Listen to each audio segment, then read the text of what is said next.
और कोटि कोटि नमन है आप जैसे गुरुजनों को जो ईमानदारी से जीना हमें सिखाते हैं, जो ईमानदारी से जीना हमें सिखाते हैं।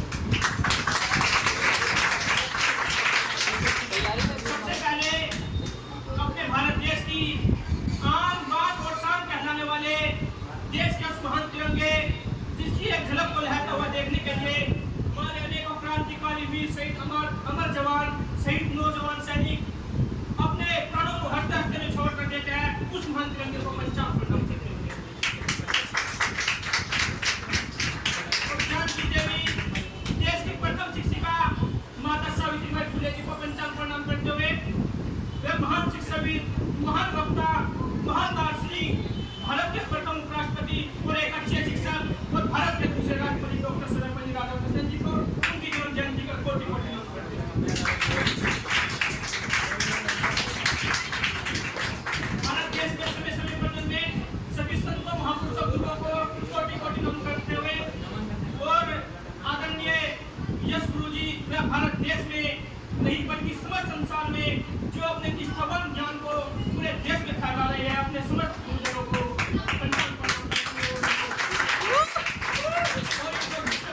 बहुत बहुत शुभकामनाएं देते हुए आप सभी छात्र छात्राओं को भी पावन शिक्षक दिवस की मेरी ओर से बहुत बहुत मंगल कामनाएं। मत बजाओ यार।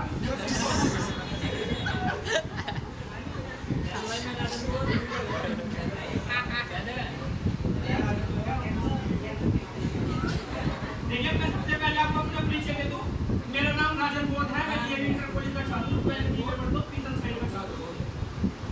मैं आप सभी को आज बताना चाहूंगा हमारे जीवन में शिक्षक का महत्व क्या होता है, एक गुरु का हमारे जीवन में महत्व क्या होता है और हमारे जीवन को सही दिशा देने के लिए, सही आकार देने के लिए एक गुरु का हमारे जीवन में होना क्यों जरूरी है। इससे पहले मैं अपने गुरुजनों के सम्मान में दो लाइनों को प्रस्तुत करना चाहूंगा। गुरुजनों के सम्मान कि जब गिरते हैं हम हारकर तो साहस वही बढ़ाते हैं, कि जब गिरते हैं हम हारकर तो साहस वही बढ़ाते हैं। अरे ऐसे महान व्यक्ति ही तो शिक्षक कहलाते हैं, ऐसे महान व्यक्ति।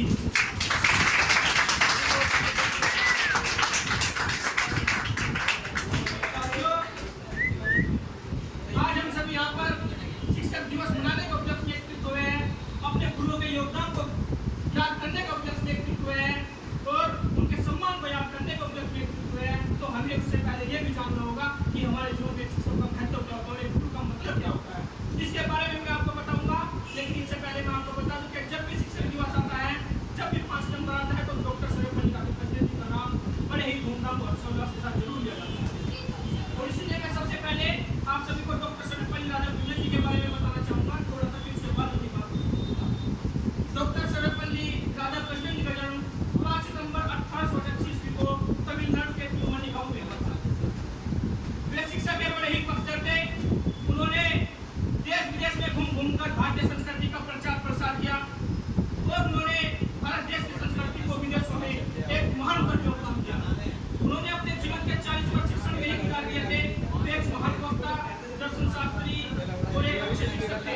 उनके इन्हीं गुणों को देखते हुए स्वतंत्र भारत के समय 1952 ईस्वी में भारत देश का प्रथम राष्ट्रपति बनाया गया और फिर उनके अच्छे कार्यों को देखते हुए उन्हें 1962 ईस्वी में भारत देश का दूसरा राष्ट्रपति बनाया गया। और जब 1962 में भारत देश के दूसरे राष्ट्रपति बने, तब उस समय उनके कुछ शिष्यों ने, उन्हें कुछ प्रशंसकों ने उनका जन्मदिवस मनाने की सोची। तो जब उनका जन्मदिवस मनाने की सोची, तो उनके जन्मदिवस को मनाने की अनुमति देने के लिए उनके कुछ प्रशंसक, उनके कुछ शिक्षक उनके पास पहुंचे। तो उन्होंने कहा यदि मेरे जन्मदिवस को अलग से मनाने के बजाय एक गुरुओं के सम्मान में यदि शिक्षक दिवस के रूप में मनाया जाएगा तो मुझे होगा। और इसी प्रकार से तब से हम 5 सितंबर 1962 से शिक्षक दिवस के रूप में 5 सितंबर को हर वर्ष मनाते हैं। और तब से इस दिन हम सभी गुरुओं को याद करते हैं और उनके सम्मान में कविताएं गाते हैं, भाषण भी देते हैं। इसी प्रकार से मैं बताना चाहूंगा कि जब डॉक्टर सर्वपल्ली राधाकृष्णन जी ने कहा था कि एक अच्छा शिक्षक वो नहीं होता कि जो छात्र के दिमाग में तथ्यों को जबरन घुसे, बल्कि एक वास्तविक शिक्षक वह होता है जो उसे आने वाली कल की चुनौतियों के लिए तैयार है। और इसी प्रकार से मैं आपको बताना चाहूंगा कि हमारे जीवन में गुरु का मतलब क्या होता है। गुरु का हमारे जीवन में क्या मतलब है, सबसे पहले गुरु 2 शब्दों से मिलकर बना है, गुरु और रू। गुरु माने अंधकार और रू माने उजाला। अंधकार से उजाले की ओर जो व्यक्ति आपको लेकर के जाता है वही गुरु कहलाता है। तो हमारे जीवन को नई रोशनी देने के लिए, सही दिशा देने के लिए, सही आकार देने के लिए और हमें आने वाली कल की चुनौतियों को तैयार करने के लिए एक गुरु का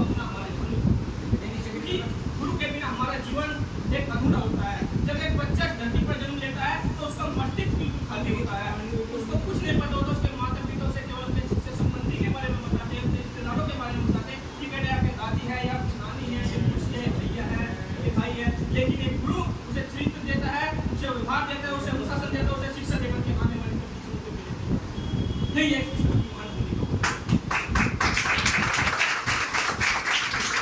बच्चे को जन्म देना बड़ी बात नहीं होती है। जन्म तो बच्चों को जानवर भी दे देते हैं, बड़ी बात होती है बच्चे कुछ नहीं कर देना। बड़ी बात होती है बच्चे को अनुशासन देना, और बड़ी बात होती है बच्चे को ज्ञान दे करके बच्चे पालने वाले करना और उसे जीवन में सफल बनाना से कामयाब। और यह अगर मैं इसका श्रेय अगर मैं किसी को देना चाहूंगा तो मैं केवल और केवल अपने गुरुओं को देना चाहूंगा, क्योंकि गुरु ही इस काम को कर सकते हैं बिना निष्ठा और बिल्कुल निस्वार्थ भाव के साथ। इस गुरु ही इस काम को कर सकते हैं। साथियों, गुरु वो इंसान होते हैं जो छात्रों को ही नहीं बल्कि भारत देश को भी नहीं दिशा देते हैं, पूरे संसार को, पूरे राष्ट्र निर्माण में एक अहम भूमिका होती है। गुरु प्रकृति के संरक्षक भी होते हैं तो वही गुरु राष्ट्र निर्माण में नहीं कर पाते। साथियों, गुरु उस प्रकाश की भांति होते हैं जो स्वयं जल करके हमें रोशनी देने का कार्य करते हैं। और इस प्रकार से मैं आपको उदाहरण दूं कि प्रकाश से 2 दिन पहले की घटना है। अभी आपको गर्मी लग रही थी, मैं भी पीता तो गर्मी लग रही थी। हमारे आदरणीय पुलिस श्रद्धेय कुमार सर जी ने अपना जो फैन है हमारी साइड कर दिया था और अपने आपको गर्मी में सहन कर करके बोर्ड पर में खड़ा रहे थे, एग्जाम दे रहे थे। तो यही एक गुरु के आपकी भावना होती है और यही से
पीछे को चलते रहो भाई। मोटिवेशनल कोई मैं नहीं भरूंगा, अगर मैं 2 मिनट में आपको मोटिवेशन चाहता हूं कि आपके अंदर ज्यादा ही बता दें, लेकिन मोटिवेशनल मुझे नहीं कहते। मोटिवेशनल की वीडियो YouTube पर भंडार लगा पड़ा है, लेकिन वो मोटिवेशनल केवल 10 मिनट के लिए रहता है, लेकिन जो अंदर से मोटिवेशन आता है पूरा समय रहता है, 24 घंटे आपका नहीं रहता है। तो इसीलिए अपने अंदर से मोटिवेशन काम करके जाओ, अपने एक लक्ष्य बनाओ, उस लक्ष्य पर कार्य करो और हमारे बहुत का काम करो।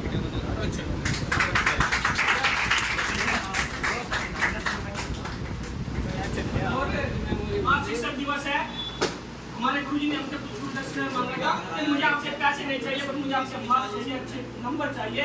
तो मैं गुरुजी को ये बताना चाहूंगा, पहले मैं आपको थोड़ा सा परिचय दूं कि मैं पीएसएम साइड का स्टूडेंट नहीं हूं। थोड़ा सा मैं आपको बताना चाहूंगा अपने बारे में, मैंने स्टूडेंट को बेटा को करना होगा मेरे साथ। देखिए, मैं political science, history, economics, geography का स्टूडेंट हूँ और मैं जो यूपीएससी की तैयारी कर रहा हूँ वैसे तो मैं घर से, लेकिन क्या है कि फैमिली जो है एक फैमिली प्रेशर से मुझे जो है पीएसएम साइड में डाल दिया है। बोलते ना कि थोड़ी घर की रेपुटेशन होती है, फैमिली बस मेरी पीएसएम वाले के भैया जो है टीचर पढ़ रहे हैं, दीदी जो है एमएससी है, तो जो है मुझे भी पीएसएम में डाल दिया कि आर्ट साइड हमारे बेटा। इसी प्रकार से मुझे पीएसएम में धकेल दिया गया, लेकिन मेरा ये क्षेत्र नहीं है। मैं आपको सच बता देता हूँ, मैंने 11th क्लास में कोई ट्यूशन नहीं लिया, कोई भी कोचिंग नहीं ली, कोई मोबाइल से ऑनलाइन स्टडी नहीं करी, केवल अपनी सेल्फ स्टडी से पास हुआ 11th क्लास में। और अभी तक भी मैं सेल्फ स्टडी कर रहा हूँ, लेकिन मैं अधिकतर समय जो देता हूँ सामान्य अध्ययन को देता हूँ, जियोग्राफी को देता हूँ और सीसैट इनमें देता हूँ, इनमें अपना समय देता हूँ, इन सब्जेक्ट में अपना समय नहीं देता।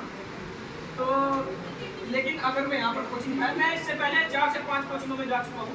यहाँ पे आने से पहले 4 से 5 15 अगस्त में घूम रहा हूँ 10 कोचिंग में, क्योंकि मैं गाँव का स्टूडेंट हूँ।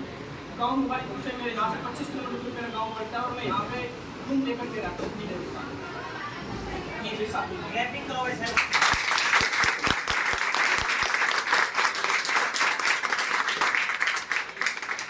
मैं यहीं पे घूम रहा था, ऐसे ही घर में उनके पास भी लगाया, उन्होंने मेरे 100 रुपये लिए डेमो लेने के, मैंने उनका भी डेमो लिया, लेकिन मैं एक दिन उस ट्यूशन में गया, मेरे 100 रुपये उनके पास 100 रुपये रहने थे। तो लेकिन मैं जब सर के पास आया, एक भैया थे मेरे साथ, लेकिन जब मैं सर के पास आया तो सर के पास मैंने नई उजाला की किरण देखी। और जब सर ने मुझे कहा कि भाई अब तो मेरे पास 20 से 25 बच्चे हम भेज चुके हो पहले रोक दिया गया है, आप काफ़ी लेट हो गई हो तो आपका एडमिशन नहीं हो पाएगा। तो मैंने थोड़ी रिक्वेस्ट की और जो भैया ने देखा उन्होंने मेरे बारे में थोड़ा बताया कि जो है ऐसे ऐसे स्पीच भी देना है और ये तैयारी कर रहा है। तो सर ने मुझे देखते हुए मुझे अपने ट्यूशन में एडमिशन दे दिया। मैं इतना बहुत शुक्रिया, लेकिन मैं आपको सच बता दूं तो मैं उसी समय ये विश्वास कर लिया, तो उसी समय मैंने ठान लेता कि ये शिक्षक मुझे जरूर ज्ञान की किरण दिखाएंगे और ये एक अच्छे शिक्षक है। उसी समय मैंने डिसीजन लिया और जब मैं कोचिंग में आया तो मैंने देखा कि गुरु जी लोग कितनी मेहनत कर रहे हैं बोर्ड पर खड़े होकर के। और जब कल भी गुरु जी कह रहे थे, जब कुछ छात्रों ने कहा कि गुरु जी कल क्या करना है, शिक्षक दिवस है, तो गुरु जी ने कहा कि भाई कुछ नहीं करना है, अगर कुछ करना है तो मुझे बता देंगे। लेकिन मैं आपको बता, अच्छे शिक्षक ऐसे होते हैं गाँव में, तो मैं आपको बता दूँ कि भाई गाँव में तो ऐसे शिक्षक होते हैं कि चल भाई शिक्षक दिवस है, भाई कर लिया इसलिए पार्टी कर लिया। तो भाई पीछे थोड़ी जगह बना दी भाई, करते हैं अपना छात्र ही बहुत खर्चा करते हैं। ऐसी बात मैंने तो काम किया है, मैं शिक्षक दिवस अधिकतर खुशी हो गई क्योंकि जो गुरु हमें ज्ञान दे रहे हैं तो हमें एक दिन के लिए सम्मान नहीं कर सकते, मैं तो हमेशा के लिए सम्मान करूँ। लेकिन आज मैं किसी भी साइड पर स्टूडेंट, लेकिन अगर टीचर में और तो मेरा भी कर्तव्य बनता है कि जितनी मेहनत आप बोर्ड पर करते हो उतनी मेहनत में खर्चा करें और अपना अच्छा रिजल्ट लेकर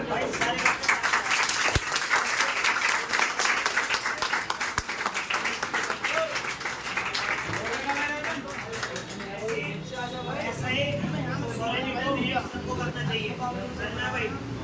ये तो न्यूटन थर्ड लॉ भी कहता है रिएक्शन रिएक्शन और रिएक्शन। भाई ये चाहे बच्चा आगे इसका फ्यूचर कैसे ही हो, लेकिन इसने सॉलिडिटी के साथ इस बात को जानकर बहुत खुशी हुई। सारे बच्चे में इस बात में एक्शन लेंगे तो बाकी में ही मेरा पढ़ाना सफल होगा। सर मैं तुम्हारी बात बेटे को दे थोड़ा तुम्हारी बात में बहुत अच्छे बहुत सके। एक बात सारे बच्चे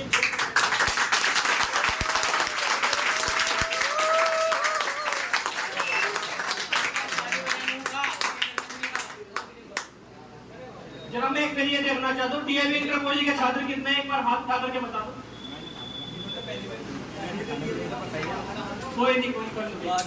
अच्छा ये बताओ जो प्रण अभी मैंने लिया है उस प्रण को निभाने के लिए आप सब छात्रों में से कितने छात्र तैयार हैं?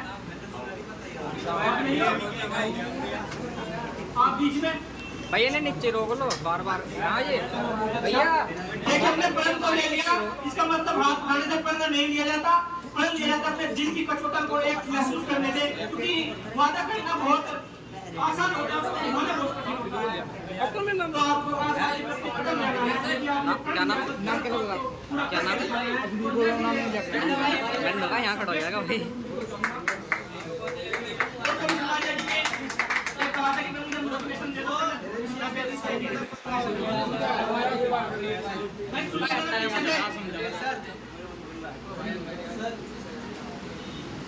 तो मैं इस प्रकार से कहना चाहूंगा कि कौन कहता है आसमां में सुराख हो नहीं सकता, कि कौन कहता है आसमां में सुराख हो नहीं सकता, एक पत्थर तो तबीयत से उछाल लो, एक पत्थर तो तबीयत से उछाल लो। इसी प्रकार से ये एक छोटी सी 2 लाइनों की कविता थी, लेकिन इसका मतलब बहुत बड़ा है, क्योंकि असंभव काम बोलते हैं तो कि जो है इस काम को आप कर ही नहीं सकते, ये आपसे होगा नहीं, असंभव है।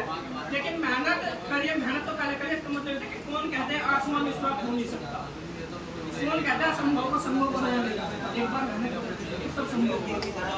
इसी प्रकार से कौन कहता है कि आसमान में सुराख हो नहीं सकता, एक पत्थर तो तबीयत से उछालो यारो, एक पत्थर तो तबीयत से उछालो यारो।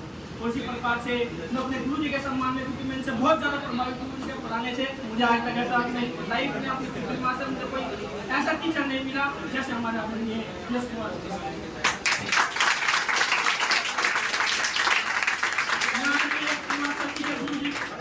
गुरु जी के साहस को, उनकी मेहनत को सलाम करता हूँ और उन्हीं की तरह मैं भी ये सोचता हूँ कि मैं भी उनकी तरह मेहनत करूँ और आगे बढ़ूँ। तो इसी प्रकार से मैं कहना चाहूँगा गुरु जी आपने जो आप जो मुझे ज्ञान दे रहे हो, आप जो मुझे व्यवहार दे रहे हो, चरित्र दे रहे हो, उसका कोई मूल्य नहीं है। इसीलिए मैं अपनी वाणी को विराम देते हुए बस अंत में यही कहना चाहूँगा कि मैं आपसे बार बार तो नहीं कहता, लेकिन जब भी कहता हूँ दिल से कहता हूँ हैप्पी टीचर डे।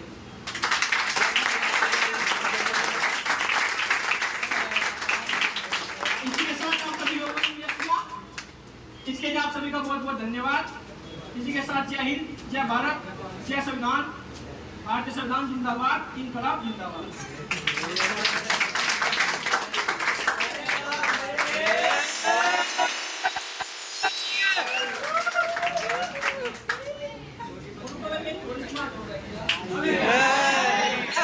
कर देने का कराओ आदित्य, कर देने का कराओ। कोई और बोल तो नहीं हो रहा? लेकिन मैं गुरुजी के लिए एक छोटी सी भेंट लेकर आया हूँ। मैं गुरुजी को एक छोटी सी भेंट समर्पित करना चाहता हूँ और मैं उनसे अनुरोध करता हूँ कि मेरी छोटी सी भेंट को स्वीकार करें, लेकिन इसका मतलब समझा करके जाऊंगा। मैंने भेंट की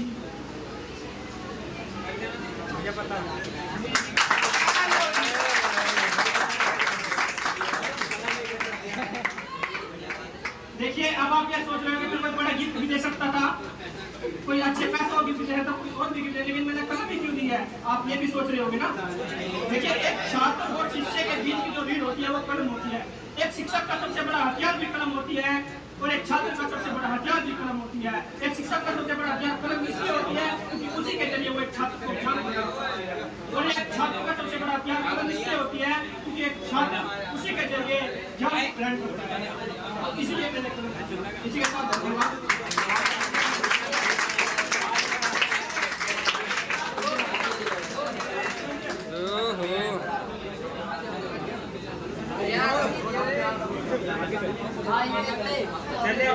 एक बात, सारे बच्चे एक बार इस भाई के लिए बिल्कुल ये